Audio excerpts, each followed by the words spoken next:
What is work at height?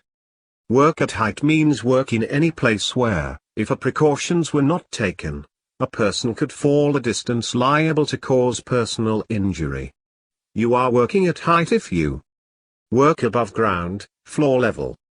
Could fall from an edge, through an opening or fragile surface, or could fall from ground level into an opening in a floor or a hole in the ground. Work at height does not include a slip or a trip on the level, as a fall from height has to involve a fall from one level to a lower level, nor does it include walking up and down a permanent staircase in a building. What do I need to do to comply with the work at height regulations? The regulations apply to all work at height, where there is risk of a fall liable to cause personal injury. They place duties on employers, and those who control any work at height activity.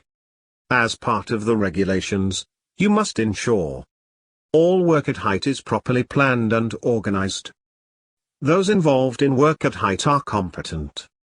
The risks from work at height are assessed, and appropriate work equipment is selected and used.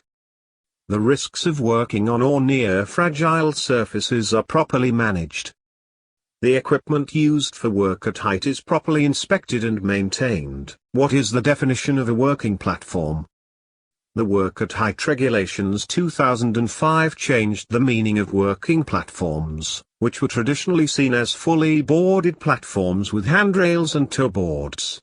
A working platform can now be virtually any surface from which work can be carried out, such as a roof, a floor, a platform on a scaffold, mobile elevating work platforms, MUPs, the treads of a stepladder. What do the regulations say about guardrails in respect of working platforms? The regulations require that, for construction work, handrails have a minimum height of 950 mm, and that any gap between the top rail and any intermediate rail should not exceed 470 mm.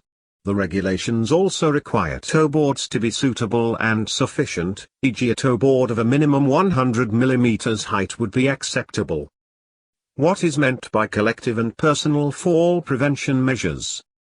Collective protection is equipment that does not require the person working at height to act to be effective.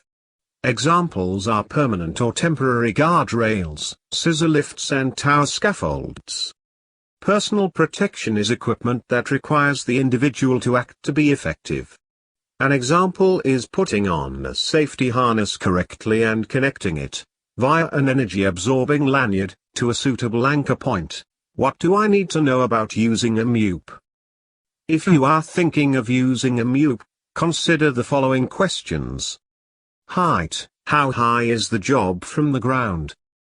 Application: do you have the appropriate MUP for the job? If you're not sure, check with the hirer or manufacturer. Conditions: what are the ground conditions like? Is there a risk of the MUP becoming unstable or overturning?